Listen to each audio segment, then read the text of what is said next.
Well, first I want to congratulate Sinner for playing great match, great tournament so far. He's deservedly in the finals. He outplayed me completely today.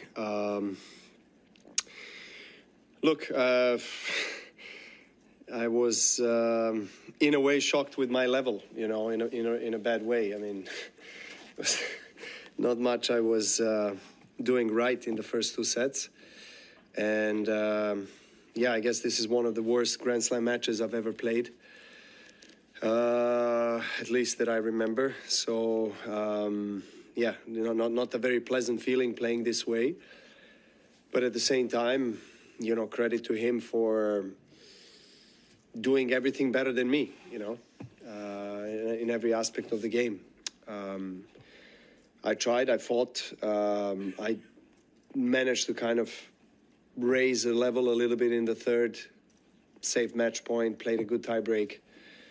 But again, you know, the fourth set, very bad game to lose, you know, 40 love up on 1-2 and kind of against the wind a little bit. And yeah, just overall, the performance-wise, the level of my tennis was you know, really not great. So yeah, I guess in those moments you just try to, you know, find the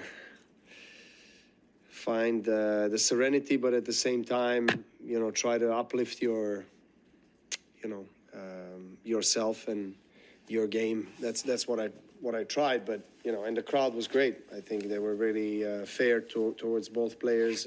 Lots of supports for both Jannik and I. And that's all. You know, congratulations to him. Hi, Novak.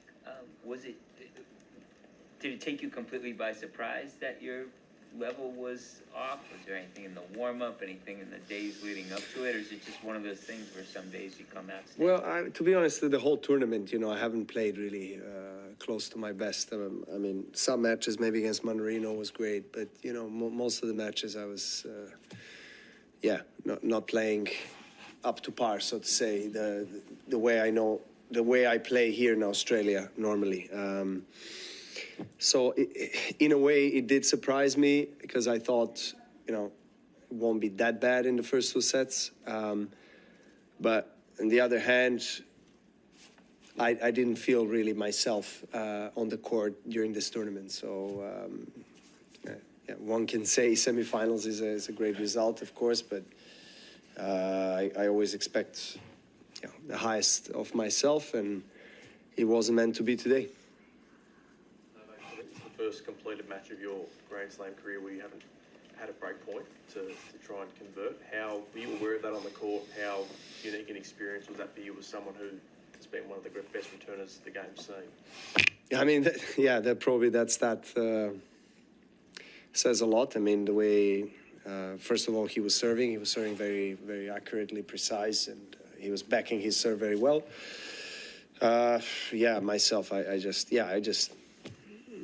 it's hard to describe, you know, everything. I mean, we don't have that much time. I mean, there's a lot of negative things that I've done on the court today in terms of my game, so that I'm not really pleased with in return or, you know, movement or forehand, you know, backhand, everything, you know, was just subpar.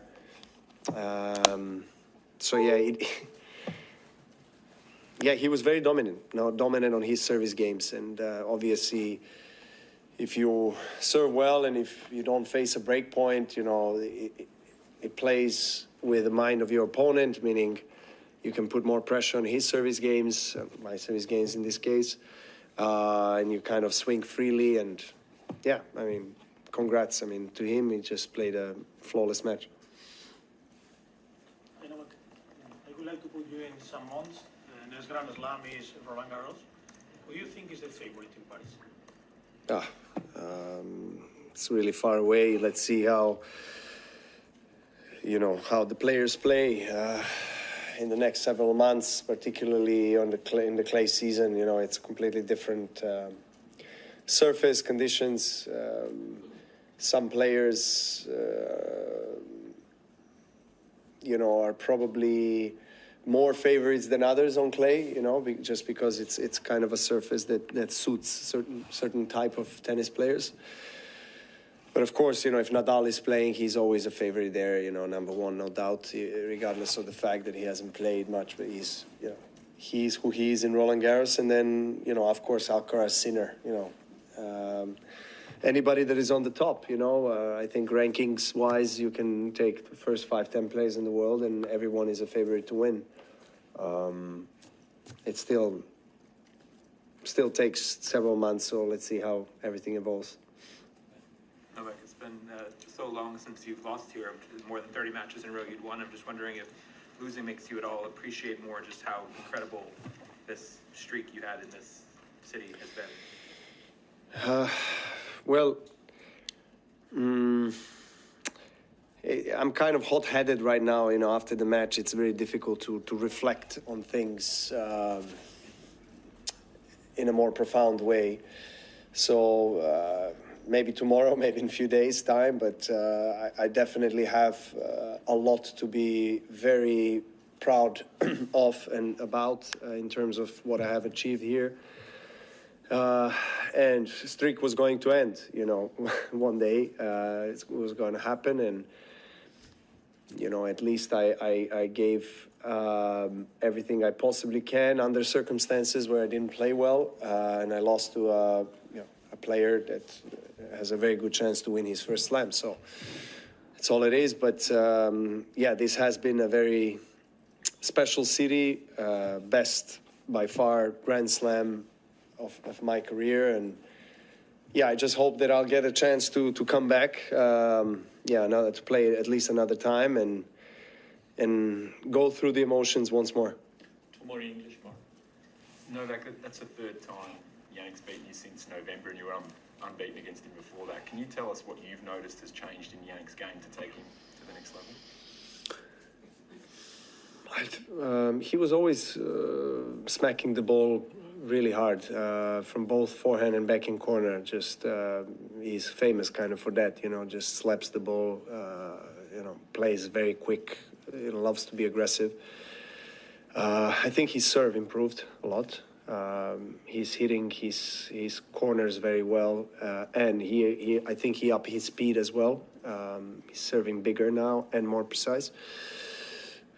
Movement overall and mental part. You know, he was always very calm, very composed in the court, and I think he struggled maybe to win the big matches, you know, in the big moments. But now it's coming together for him. Of course, Darren Cahill, who is a very experienced coach and someone that has worked with former number ones in the world, you know, is obviously having him in his corner is very helpful, you know, from the mental side of things, of course, along with everything else. So yeah, he's got a great team. He's on a very good path, and you know, he's going to have a chance a couple of days to win his first slam. Last one in English. Novak, you mentioned the entire 2 weeks you felt like you haven't been at your best. You're 36 years old now. Does it feel like you're finally starting to play at your own age after such an insane period, and this younger generation are at your level, or is it just an off tournament? Let's see. We don't know. I still have high hopes, you know, for other slams and you know, Olympics and, you know, whatever tournaments that I'll play. It's just the beginning of the season. It's not the feeling that I'm used to. I mean, it kind of has been incredibly satisfying for me, you know, to start off most of my seasons with a Grand Slam win and never lost in semis or finals of Australian Open. So this time it's a bit different, but it is what it is, and let's see. I don't know. This tournament hasn't been, as I said, up to my standard or criteria or the level that I would normally play or expect myself to play, but doesn't necessarily mean that it's beginning of the end, you know, as some people like to call it. But yeah, let's see what happens in the rest of the season. Thank you. Serbe. Thank you.